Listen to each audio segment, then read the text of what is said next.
10वीं क्लास का एक महत्वपूर्ण प्रमेय 6.5 जिसे हम साइड एंगल साइड समरूपता का नियम कहते हैं। तो साइड एंगल साइड समरूपता के नियम के अंतर्गत क्या होता है कि यदि एक त्रिभुज का एक कोण और दूसरे त्रिभुज के एक कोण बराबर हो और इनके अंतर्गत करने वाली भुजा समानुपाती हो तो ये दोनों जो त्रिभुज हैं वो साइड एंगल साइड समरूपता के नियम से समरूप होते हैं। तो समझना है कि इसको अगर सिद्ध करना हो, सत्यापित करना हो तो हम कैसे कर सकते हैं। तो हमें इससे समझते हैं। तो कहा जा रहा है कि एक त्रिभुज का एक कोण। तो सबसे पहले हम इसका रचना करते हैं, त्रिभुज बनाते हैं चित्र। तो सबसे पहले हमने एक त्रिभुज बनाया इस प्रकार से और एक और हमने त्रिभुज बनाया ऐसे।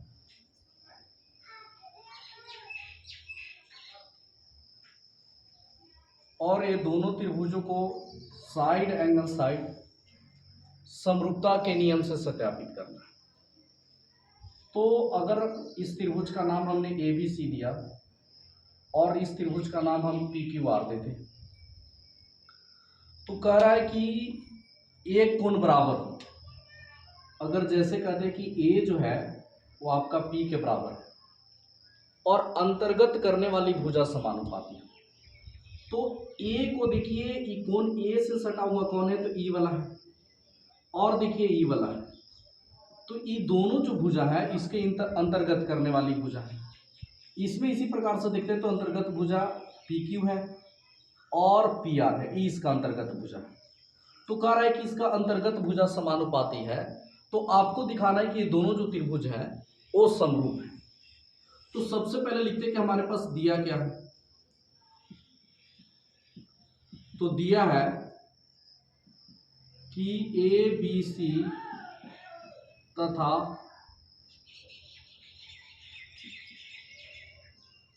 पी क्यू आर दो त्रिभुज हैं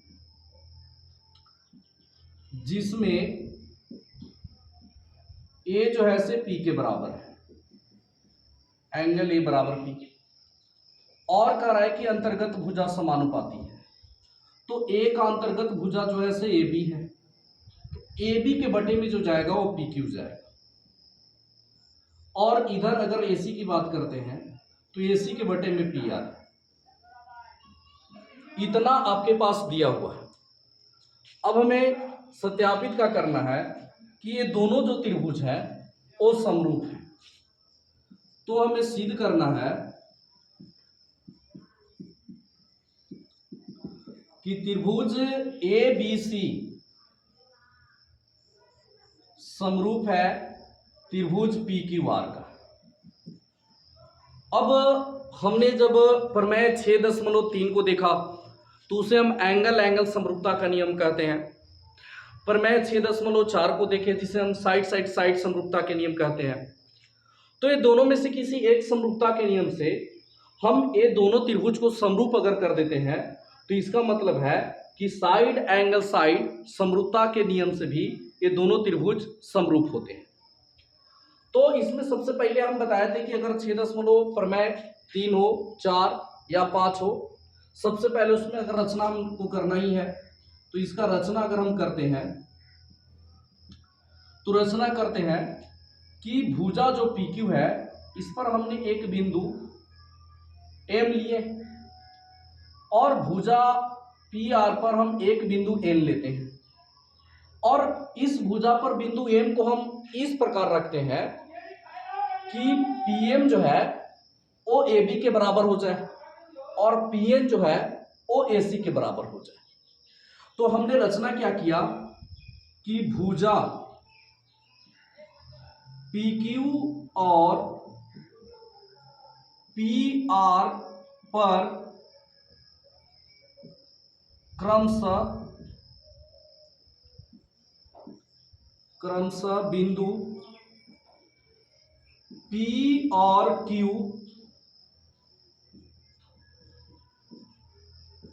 इस प्रकार लिया कि PM जो है से AB के बराबर हो गया। ए बी जो है से पी एम के बराबर और ए सी जो है से पी एन के बराबर तथा इसे हम मिला देते हैं तथा P से N को मिलाया और देखिए फिर इसे हम मिला देते हैं। तो इतना देखिए हमने कंस्ट्रक्शन किया। अब देखिए इसमें अगर हम जो पढ़े हैं, अगर मान लीजिए कि हम एंगल समरूपता के नियम से लाना अगर चाह रहे हैं तो एंगल समरूपता के नियम से ये सत्यापित कैसे होगा कि ये तो P के बराबर है। हमें किसी प्रकार से क्या करना होगा कि B को Q के बराबर करना होगा और C को R के बराबर करना होगा। तो अगर हम इतना अगर कर देना तो ये दोनों त्रिभुज समरूप हो जाएगा। तो हम करेंगे कैसे, तो पहले समझते हैं। तो उसके लिए देखिए सबसे पहले हमें क्या करना होगा कि सबसे पहले अगर हम बात करें तो इस त्रिभुज को अगर हम इस त्रिभुज के सर्वांशम अगर हम सिद्ध कर दें तो सर्वांशम जब सिद्ध कर देते हैं तो संगत कोण बराबर होते हैं। तो ए वाले तो P के बराबर है, B वाला M के बराबर हो जाएगा, B वाला जो है आपका M के बराबर हो जाएगा जब सर्वांशम सिद्ध कर देंगे, C N के बराबर हो जाएगा। अब देखिए आपको क्या करना है कि M के जगह पे किसी प्रकार से आपको Q रख देना है और N के जगह पे R रख देना है। तो ये होगा कब, तो M को आपको Q के बराबर करना होगा और N को R के बराबर करना होगा। तो इसको बराबर करने के लिए आप इस लाइन को पैरेलल सिद्ध कर दीजिए। तो मतलब हम क्या बता रहे हैं कि इसके बाद आपको Mn का जो है वो QR को पैरेलल सिद्ध करना होगा।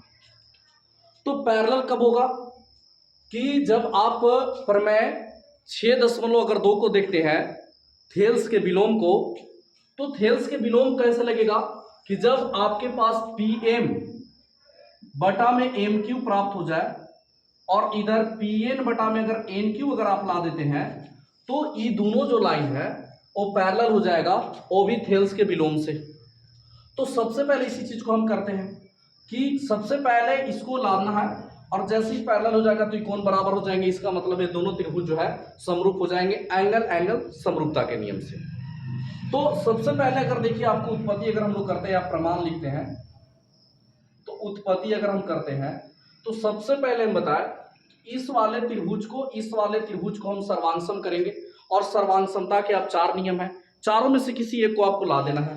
तो सबसे पहले अगर हम बता रहे हैं कि त्रिभुज ABC तथा त्रिभुज PMN में चलते हैं। तो अगर ये दोनों त्रिभुज में अगर देखें तो क्या आपके पास दिया है कि A जो है से P के बराबर है, एंगल A जो है वो P के बराबर है, ये आपका दिया है। अब देखिए कंस्ट्रक्शन में आपको दिया है कि जो भुजा AB जो है वो PM के बराबर है, AB जो है वो PM के बराबर है और ये आप लिख रहे हैं रचना से। AC को अगर देखते हैं हम, AC जो है वो PN के बराबर है, ये भी रचना से। तो इस त्रिभुज की 2 भुजा और इस त्रिभुज के 2 भुजा बराबर हैं और इसका अंतर्गत जो कोण है वो बराबर है। अगर अंतर्गत कोण अगर बराबर है इसका मतलब है कि ये जो त्रिभुज है त्रिभुज ABC सर्वांशम है त्रिभुज PMN और वो साइड सर्वांशमता के नियम से।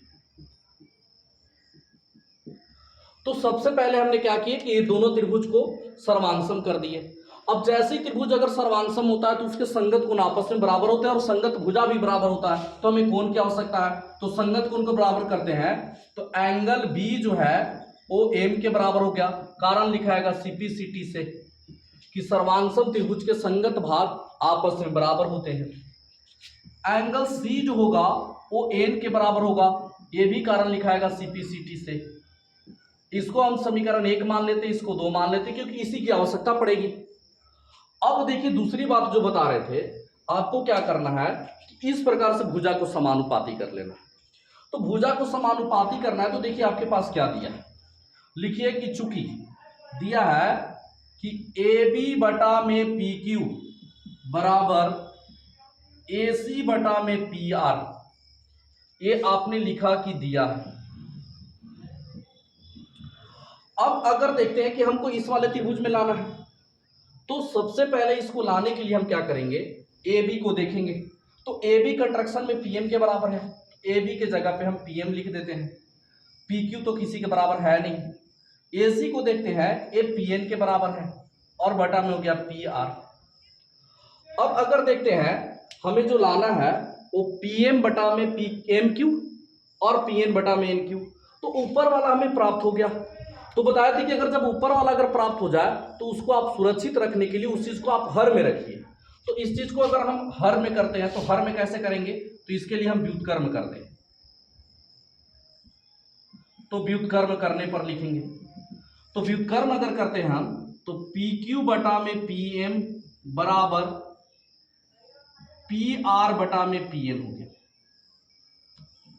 अब व्युत्क्रम अगर किए और देखिए इसको लाना है आपको, तो इसको लाने के लिए आप क्या करते हैं कि देखते हैं कि हमको लाना है अब पी क्यू, हमारे पास पी एम हमें लाना है, पी एम है, एम क्यू लाना है। तो एम से क्यू वाले को लाना है। ए कैसे आएगा, तो पी क्यू है टोटल, तो पी क्यू में से पूरा साइड पी क्यू है और पी एम है, तो पी क्यू में से अगर पी एम को घटा दे तो एम क्यू बचेगा। तो घटा के अगर लाना है तो दोनों तरफ एक घटा देंगे। तो दोनों पक्षों में अगर जब हम एक घटाते हैं तो लिखेंगे कि पी क्यू बटा में पी क्यू बटा में पी एम माइनस एक बराबर पी आर बटा में पी एन माइनस एक। एलसीएम करते तो पी एम हो जाएगा, यहां पे लिखेंगे P Q minus P M बराबर यहां पे पी एन लिखेंगे P R minus P N. तो पी क्यू में से देखिए पी क्यू टोटल है पी से क्यू तक और पी एम को घटा दिए, पूरा इतनी बड़ी में से इतनी बड़ी डंड काट देते हैं तो बचा हमारा एम क्यू बचा। तो यहां पर लिखेंगे कि एम क्यू बटा में पी एम बराबर इधर वाले को देखें तो पी से आर तक है, अगर हम पी एन को काट देते हैं तो एन आर हमारा बच गया, एन आर बटा में पी एन। लेकिन उल्टा है तो इसको हम व्युत्क्रम किए थे तो पुनः व्युत्क्रम करते हैं। तो लिखेंगे कि व्युत्क्रम करने पर तो व्युत्क्रम अगर हम जब करते हैं तो ऊपर चला जाएगा पी एम, नीचे एम क्यू बराबर पी एन बटा में एन आर हो गया। अब देखिए ये चीज आ गया आपका। अब जैसे ही अगर आपका ये आ गया तो ए वाला जैसे ही आ गया, इसका मतलब ये दोनों जो लाइन है वो आपको पैरेलल हो गया। तो इसका मतलब हम क्या लिखेंगे कि जो एम एन जो है वो पैरेलल है क्यू आर के, और इसको लिखेंगे हम बी पी टी के विलोम से। अब देखिए जब ये पैरेलल हो गया तो ए वाला जो कोण है एम जो है क्यू के बराबर हो गया। तो हम लिखेंगे कि एंगल एम बराबर एंगल क्यू, कारण लिखेंगे कि संगत कोण बना रहा है, संगत कोण से। और अगर देखते हैं ये जो एन है हमारा एंगल एन वो आर के बराबर हो गया, ये भी संगत कोण से। इसको हम समीकरण 3 मान लेते हैं और यहीं पे देखिए हम संगत कोण से लिख दे रहे हैं, इसका मान रख लेते हैं। तो अब देखिए एम जो है क्यू के बराबर हो गया, हम यही समझा रहे थे कि आपको लाना है। अब देखिए एम जो है वो पहले से किसके बराबर है, बी के बराबर है। तो इसका मतलब है कि हम एम के जगह पे बी लिख सकते हैं। तो एम के जगह पे हम बी लिख दिए, तो एंगल बी बराबर एंगल क्यू। ये आपने मान जो रखा वो समीकरण 1 से, और इसको देखिए समीकरण आप 3 मान लेते हैं। तो एंगल बी बराबर क्यू हो गया। अब देखिए आप एंगल एन जो है आर के बराबर है, एंगल एन जो है आर से बराबर है और ये संगत कोण से। अब देखिए एन जो है वो आपको किसके बराबर है, सी के बराबर है। तो एंगल सी के एन के जगह पे सी लिख दीजिए। तो ई आप रखे जो उस समीकरण 2 से, इसको समीकरण हमने 4 माना। तो अब देखिए ध्यान से आप कि क्या हो गया आपका कि ए जो है पी के बराबर है, बी जो है से आपने किसके बराबर सिद्ध कर दिया, क्यू के बराबर, और सी जो है किसके बराबर, आर के बराबर, तीन चीज आ गया। तो इसलिए अगर हम चलते हैं अब त्रिभुज ए बी सी तथा त्रिभुज पी क्यू आर में, तो त्रिभुज दोनों में चलते हैं, तो ए जो है पी के बराबर है, तो लिखेंगे कि एंगल ए बराबर एंगल पी, कारण लिखेंगे कि दिया है। अब दूसरी अगर बात को देखते हैं तो यहां पे जो दिया हुआ है वो बी जो है एंगल बी बराबर क्यू है। ये आप लिखिए कि समीकरण आपने लिखा 3 से, और एक और लिखेंगे सी जो है आर के बराबर आपने सिद्ध किया, एंगल सी बराबर एंगल आर, ये समीकरण 4 से। तो इस क्या हो गया कि इस त्रिभुज के तीनों कोण, इस त्रिभुज के तीनों कोण आपस में कैसे हो गए, बराबर हो गए।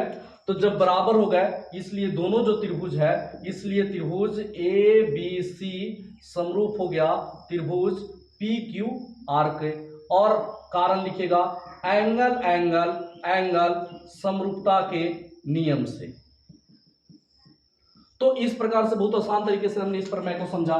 तो सबसे पहले आपको बताया गया कि इस प्रमेय के अंतर्गत करना है क्या, तो आसान तरीके से एकदम समझिए कि क्या करना है कि सबसे पहले इस त्रिभुज को इसके आप सर्वांगसम कर दीजिए, और सर्वांगसम करने के बाद ई वाला कोण इसके बराबर हो जाएगा, ई वाला कोण इसके बराबर हो जाएगा। आपको किसी भी तरह से एम वाले को क्यू के बराबर कर देना, एन वाले को आर के बराबर कर देना है, और जैसे ही अगर आप बराबर करते हैं तो बी वाला क्यू के बराबर हो जाएगा, सी वाले आर का बराबर हो जाएगा, और जिसके कारण ये दोनों जो त्रिभुज है एंगल समरूपता के नियम से समरूप हो जाएंगे। तो अगर आपको समझ में आए तो हमारे चैनल को सब्सक्राइब करें, वीडियो को लाइक करें, और आपको वीडियो देखने के लिए धन्यवाद।